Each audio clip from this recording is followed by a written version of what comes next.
എല്ലാവർക്കും Kerala kitchen mom റെസിപ്പിയിലേക്ക് ഒരിക്കൽ കൂടി സ്വാഗതം. അപ്പോൾ ഇന്ന് നമുക്കൊരു അടിപൊളി മീൻകറി വെച്ചാലോ? കുറച്ച് നാളായി നമ്മുടെ ചാനൽ മീൻകറിയൊക്കെ ഇട്ടിട്ട്. അപ്പോൾ നമുക്ക് ഇന്നത്തെ ഈ അടിപൊളി മീൻകറി എങ്ങനെ തയ്യാറാക്കാൻ നോക്കാം. അപ്പോൾ ആവശ്യമുള്ള സാധനങ്ങൾ: ഇഞ്ചിയും വെളുത്തുള്ളി. സാധനം ഞാൻ അരിഞ്ഞാണ് ഇതിനകത്തേക്ക് ചേർക്കാറുള്ളത്, പക്ഷേ ഇത്തവണ ഞാനത് ചതച്ചാണ് എടുത്തിരിക്കുന്നത്. കുറച്ച് വെളുത്തുള്ളിയും ഇഞ്ചിയും സെപ്പറേറ്റ് ഞാൻ വെച്ചിട്ടുണ്ട്. പിന്നെ പച്ചമുളക് ഇതേപോലെ കട്ട് ചെയ്ത് വെച്ചിരിക്കുകയാണ്. പിന്നെ കറിവേപ്പില, നല്ല ഫ്രഷ് കറിവേപ്പിലയാണ് കേട്ടോ വേണ്ടത്, പക്ഷേ എൻ്റെ കയ്യിൽ അതില്ല. ഞാൻ ഒരു വർഷം മുന്നേ നാട്ടിൽ നിന്ന് കൊണ്ടുവന്ന് ഫ്രീസറിൽ എടുത്ത് വെച്ചിരുന്ന കറിവേപ്പിലയാണിത്. അപ്പോൾ ഞാൻ ആവശ്യാനുസരണം അതാണ് ഉപയോഗിക്കാറ്. കാരണം ഫ്രഷ് കിട്ടാത്ത സമയങ്ങളിലൊക്കെ ഞാൻ ഇതാണ് എടുത്ത് ഉപയോഗിക്കാറുള്ളത് കേട്ടോ. പക്ഷേ ഇതിന് കുഴപ്പമൊന്നുമില്ല, നല്ലതാണ് കേട്ടോ. ഇങ്ങനെ വേണം നമുക്ക് ഉപയോഗിക്കാൻ പറ്റും. പിന്നെ മുളക് പൊടി ഒരു 2 ടേബിൾ സ്പൂൺ. കാശ്മീരി ചില്ലിപ്പൊടിയാണെങ്കിൽ ഏറ്റവും നല്ല കേട്ടോ. ഇത് ഞാൻ കാശ്മീരിയാണ് എടുത്തിരിക്കുന്നത്. പിന്നെ മല്ലിപ്പൊടി ഒരു 1.25 ടീസ്പൂൺ. മഞ്ഞൾപ്പൊടി ഒരു 1/2 ടീസ്പൂൺ. പിന്നെ ഉലുവാപ്പൊടി വേണം കേട്ടോ. ഞാനത് കാണിക്കുന്നില്ല ഉലുവാപ്പൊടി, ഞാൻ പക്ഷേ കറി ഉണ്ടാക്കുന്ന സമയത്ത് അതിനകത്തേക്ക് ചേർക്കുന്നുണ്ട്. അപ്പോൾ നമ്മളിത് കടു വറുത്തതിന് ശേഷമാണ് നമ്മളിത് ചേർക്കുന്നത്. മറ്റുള്ള സാധനങ്ങളെല്ലാം സോട്ട് ചെയ്തെടുക്കുന്നത്. അപ്പോൾ അതിനുവേണ്ടി ഞാനിവിടെ കുറച്ച് മുഴുവനായിട്ടുള്ള ഉലുവയും അതുപോലെ തന്നെ കടുകും എടുത്തു വെച്ചിട്ടുണ്ട്.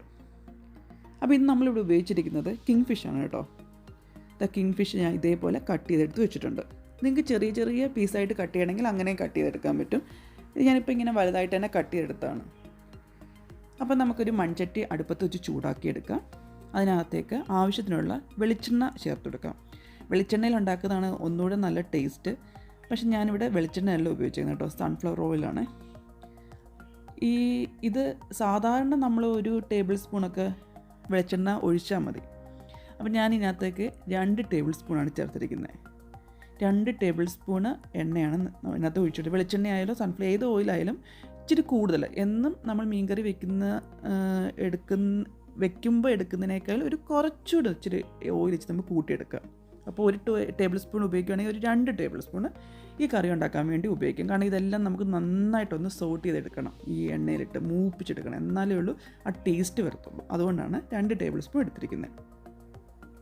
ആദ്യം തന്നെ നമുക്ക് കടുക് ഉലുവയിട്ട് നന്നായിട്ടൊന്ന് മൂപ്പിച്ചിട്ട്, നന്നായിട്ട് പൊട്ടി വരുമ്പോഴത്തേക്ക് ഇപ്പോൾ കടു നന്നായിട്ട് പൊട്ടി വരുന്നുണ്ട്. അപ്പോൾ ആ ഉലുവയുടെ സ്മെല്ല് നന്നായിട്ട് നമുക്ക് കിട്ടും ആ എണ്ണയ്ക്കകത്തേക്ക്. അതിനുശേഷം നമുക്ക് എടുത്തു വെച്ചിരുന്ന ഇഞ്ചിയും വെളുത്തുള്ളിയും നമ്മൾ ചതച്ച് വെച്ചിരുന്നില്ലേ, അത് ഇച്ചിരി കൂടുതൽ എടുത്തുള്ളൂ കേട്ടോ. ഇഞ്ചിയും വെളുത്തുള്ളിയും നല്ല ടേസ്റ്റ് ആയിരിക്കും. എണ്ണയ്ക്കിടുന്ന മൂത്തങ്ങോട്ട് വരുമ്പോൾ നല്ല മണവും നല്ല ടേസ്റ്റും ആയിരിക്കും നമ്മുടെ ഈ മീൻ കറിക്ക്. അപ്പോൾ അതെടുത്ത് നന്നായിട്ട് പ്രത്യേകം ശ്രദ്ധിക്കുക കേട്ടോ, തീ ഒരുപാട് ആവാൻ പാടില്ല കേട്ടോ. ചെറിയ തീയിൽ വേണം വെക്കാൻ, അല്ലെങ്കിൽ പെട്ടെന്ന് ഇത് കരിഞ്ഞു പോകും. ആ മണം അങ്ങോട്ട് കിട്ടത്തില്ല ശരിക്കുള്ള. കരിഞ്ഞൊരു സ്മെല്ലായിരിക്കും വരുന്നത് ഒരുപാട് വലിയ തീയിൽ നമ്മൾ സോട്ട് ചെയ്യുവാണെങ്കിൽ. അപ്പോൾ ചെറിയ തീ, കാരണം ചട്ടി ഓൾറെഡി നല്ല ചൂടായിരിക്കും. അപ്പം തന്നെ പെട്ടെന്ന് ഇത് കരിയാനുള്ള ചാൻസ് ഉണ്ട്. അപ്പോൾ എപ്പോഴും ശ്രദ്ധിക്കുക, തീ എപ്പോഴും സിമ്മിലിട്ടിട്ട് വേണം നമ്മൾ ഇത് ചെയ്യാൻ വേണ്ടി. അപ്പോൾ ഇത് നന്നായിട്ട് ഇളക്കി കൊടുക്കുക കേട്ടോ. കൈ എടുക്കാണ്ട് തന്നെ നന്നായിട്ട് ഇളക്കി കൊടുക്കുക. ഇപ്പോൾ ഏകദേശം നന്നായിട്ട് തന്നെ നമ്മുടെ ഇഞ്ചിയും വെളുത്തുള്ളിയും മുരിഞ്ഞ് വന്നിട്ടുണ്ട്. ആ പച്ചമണമൊക്കെ മാറി ആ ഒരു മണം വന്നിട്ടുണ്ട്. ഈ സമയത്തേക്ക് നമുക്ക് ഇതിനകത്തേക്ക് എടുത്തു വെച്ചിരുന്ന പച്ചമുളകും കറിവേപ്പില, നല്ല ഫ്രഷ് കറിവേപ്പിലയാണെങ്കിൽ നല്ല അടിപൊളി കേട്ടോ, നല്ല മണമായിരിക്കും. അതൊരു ഇട്ട് കൊടുക്കുക. പക്ഷേ ഇത് ഫ്രഷ് അല്ല കേട്ടോ, ഞാൻ ഫ്രീസറിൽ വെച്ചെന്ന് ആദ്യമേ പറഞ്ഞിരുന്നല്ലോ. അപ്പോൾ അതും ഇട്ട് കൊടുത്ത് ഇതേപോലെ അടി ചേർത്ത് നമുക്ക് നന്നായിട്ടൊന്ന് ഇളക്കിയെടുക്കാം.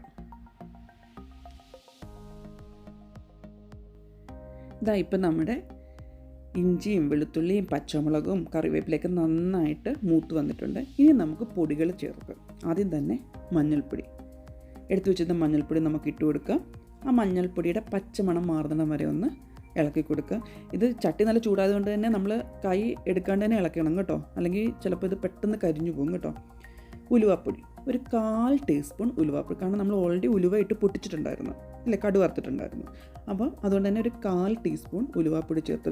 ഈ സമയത്ത് ഉലുവയുടെ ഒക്കെ മണമുണ്ടല്ലോ, ഭയങ്കര നല്ല ഫ്ലേവർ കേട്ടോ കറിക്ക് കിട്ടുന്നത്. പിന്നെ എടുത്ത് വെച്ചിരിക്കുന്ന chilli powder, Kashmiri chilli powder, അതുപോലെ തന്നെ നമ്മുടെ മല്ലിപ്പൊടി. ഞാനിപ്പോൾ കാശ്മീരി ചില്ലി പൗഡർ ചേർത്തെന്ന് വെച്ച് കഴിഞ്ഞാൽ നമ്മൾ പച്ചമുളക് കുറച്ച് ഇട്ടിട്ടുണ്ടല്ലോ, അതുകൊണ്ട് തന്നെ അധികം എരി വരണ്ട. അപ്പോൾ പിന്നെ നമ്മുടെ കറിക്ക് നല്ലൊരു കളറും കിട്ടുമല്ലോ, അതുകൊണ്ടാണ് കാശ്മീരി ചില്ലി പൗഡർ എടുത്തിരിക്കുന്നത്. നമ്മൾ സാധാരണ മുളക് പൊടി ആയാലും കുഴപ്പമില്ല. അപ്പോൾ പച്ചമുളകിൻ്റെ അളവൊന്ന് കുറയ്ക്കണേ, അല്ലെങ്കിൽ നല്ല എരിവായിരിക്കും. അപ്പോൾ ഇതെല്ലാം കൂടെ ചേർത്ത് നമുക്ക് ജസ്റ്റ് ഒന്ന് നന്നായിട്ടൊന്ന് ഇളക്കിയെടുക്കാം. കുറച്ച് കഴിയുമ്പോഴത്തേക്ക് ഇതുണ്ടല്ലോ, ഈ എണ്ണ ഉണ്ടല്ലോ നമ്മൾ ഒഴിച്ചെടുത്തേക്കുന്ന എണ്ണയുടെ മുകളിൽ ഈ മുളക് പൊടിയൊക്കെ ഇങ്ങനെ പൊങ്ങി വരും. അതായത് എണ്ണ ഇങ്ങനെ തെളിഞ്ഞ് വരും. അല്ല, മുളക് പൊടിയല്ല പൊങ്ങി വരുന്നത്, എണ്ണ നന്നായിട്ട് മുകൾ ഭാഗത്ത് ഇങ്ങനെ നന്നായിട്ട് തെളിഞ്ഞ് വരും. അപ്പോൾ ആ സമയമാകുമ്പോഴത്തേക്ക് നമുക്ക് എടുത്തു വെച്ചിരുന്ന നമ്മുടെ പുളി, അത് ഞാൻ നേരത്തെ കാണിച്ചില്ലായിരുന്നു, മീൻ പുളി, അത് ഞാൻ കുറച്ച് ചൂടുവെള്ളത്തിൽ നന്നായിട്ട് കഴുകിയിട്ട് ചൂടുവെള്ളത്തിൽ ഇട്ട് വെച്ചിരുന്നതാണ്, പുളിയൊന്ന് ഇറങ്ങാൻ വേണ്ടി ഇട്ട് വെച്ചിരുന്നത്. ആ പുളിവെള്ളം നമുക്കിതിനകത്തേക്ക് ഒഴിച്ചു കൊടുക്കാം. പിന്നെ ആവശ്യത്തിന്, ഇപ്പോൾ അധികം വെള്ളമില്ലല്ലോ, നമുക്ക് ആവശ്യത്തിനനുസരിച്ച് വെള്ളം ചേർത്ത് കൊടുക്കാം. ഞാൻ ചൂടുവെള്ളം തന്നെയാണ് ചേർത്ത് കൊടുത്തിരിക്കുന്നത്. അപ്പോൾ കുറച്ച് ചൂടുവെള്ളം കൂടെ ചേർത്ത് കൊടുത്തിട്ട് ഇത് നന്നായിട്ട് ഒന്ന് ഇളക്കി കൊടുക്കാം. അതുപോലെ തന്നെ ആവശ്യത്തിനുള്ള ഉപ്പൂടെ ചേർത്ത് ഒന്നുകൂടെ ഒന്ന് ഇളക്കി ഒരു മൂടി വെച്ച് അടച്ചതിന് ശേഷം നമുക്കൊന്ന് തിളപ്പിക്കാൻ വേണ്ടി നന്നായിട്ടൊന്ന് തിളച്ച് കിട്ടണം. അപ്പോൾ ഒന്ന് തിളയ്ക്കാൻ വേണ്ടി നമുക്ക് ഒരു 2-3 മിനിറ്റ് വെയിറ്റ് ചെയ്യാം. അപ്പോൾ ഇങ്ങനെ തിളച്ച് കിട്ടുവാണെങ്കിൽ നമ്മൾ ഇട്ട് കൊടുത്തിരിക്കുന്ന പുളിയും ആ പുളിയൊക്കെ നന്നായിട്ട് ഇറങ്ങി വരും. അതുപോലെ തന്നെ വെളുത്തുള്ളിയുടെ ഇഞ്ചിയുടെയൊക്കെ ടേസ്റ്റ് ആ വെള്ളത്തിനൊന്ന് കിട്ടും. അതിനുവേണ്ടിയാണ് 2-3 മിനിറ്റ് നമ്മളൊന്ന് തിളയ്ക്കാൻ വേണ്ടി മാറ്റി വയ്ക്കുന്നത്. ഇപ്പോൾ നന്നായിട്ട് തിളച്ച് കിട്ടിയിട്ടുണ്ട്. ഇനി നമുക്ക് ഇതിനകത്തേക്ക് നമ്മൾ എടുത്ത് വെച്ചിരിക്കുന്ന മീൻ ഓരോന്നോരോന്നായിട്ട് ചേർത്ത് കൊടുക്കുക. ഈ കിങ് ഫിഷ് ഉണ്ടല്ലോ, ഈ കിങ് ഫിഷിന് അധികം വേവിൻ്റെ ആവശ്യമില്ല കേട്ടോ. പെട്ടെന്ന് തന്നെ നമുക്ക് ഈ മീൻകറി തയ്യാറാക്കിയെടുക്കാൻ പറ്റും. മറ്റുള്ള മീൻ പോലെയല്ല, കിങ് ഫിഷിൻ്റെ മീറ്റ് എന്ന് പറയുന്നത് ഭയങ്കര സോഫ്റ്റാണ്. അതുകൊണ്ട് തന്നെ പെട്ടെന്ന് തന്നെ വെന്ത് കിട്ടും. അപ്പം ഞാൻ എടുത്തു വെച്ചിരുന്ന മീനെല്ലാം നമ്മുടെ കറിയിലേക്ക് ചേർത്ത് കൊടുത്തിട്ടുണ്ട്, കണ്ടല്ലേ. ഇനി നമ്മൾ ഓൾറെഡി ലോ ഫ്ലെയിമിലായിരുന്നല്ലോ നമ്മുടെ തീ ഇട്ടിരുന്നത്. ആ ലോ ഫ്ലെയിമിൽ നിന്ന് മീഡിയം ഫ്ലെയിമിലേക്കൊന്ന് മാറ്റി കൊടുക്കുക. അതിന് ശേഷം തുറന്ന് വെച്ചിട്ട്, അടയ്ക്കരുത്, തുറന്ന് വെച്ച് ഒരു തിള വരുന്നിടം വരെ, തിള വന്നുണ്ടോ, ഇതുവരെ നമുക്ക് തുറന്ന് വെച്ച് ഒന്ന് വേവിക്കാം. ഇതുപോലെ തിള വന്നതിന് ശേഷം ഈ മീഡിയം ഫ്ലെയിമിൽ നിന്ന് നമുക്ക് ലോ ഫ്ലെയിമിലേക്ക് മാറ്റണം തീ. അത് മറക്കരുത്, മീഡിയം ഫ്ലെയിമിൽ നിന്ന് ലോ ഫ്ലെയിമിലേക്ക് മാറ്റി എന്നിട്ട് അടച്ചു വെച്ചിട്ട് ഒരു 4-5 മിനിറ്റ് കൂടെ നമുക്കൊന്ന് വേവിച്ചെടുക്കാം. ഇപ്പം നമ്മുടെ മീൻകറി ഇവിടെ റെഡി ആയിട്ടുണ്ട്, കണ്ടില്ലേ. ആ മുകൾ ഭാഗത്ത് ആ എണ്ണയും ആ മുളക് പൊടി എല്ലാം ഇങ്ങനെ മുകളിലേക്ക് വന്ന് കിടക്കും. ഇതാണ് കേട്ടോ ഈ മീൻകറിയുടെ പ്രത്യേകത എന്ന് പറയുന്നത്. അത് കാണുമ്പോൾ തന്നെ ശരിക്കും പറഞ്ഞാൽ നല്ല, എന്താ പറയുക, വായിക്കൂടെ നല്ലതായിട്ട് വെള്ളം വരും. അത് ടേസ്റ്റിയുടെ കിടില ഒരു മീൻകറിയാണിത്. അപ്പം നിങ്ങൾ ഇതുപോലെ ഒന്ന് ഉണ്ടാക്കിയിട്ട് അഭിപ്രായം തീർച്ചയായിട്ടും അറിയിക്കണം കേട്ടോ. അപ്പോൾ ശരി, അടുത്ത വീഡിയോ ആയിട്ട് വീണ്ടും കാണാം.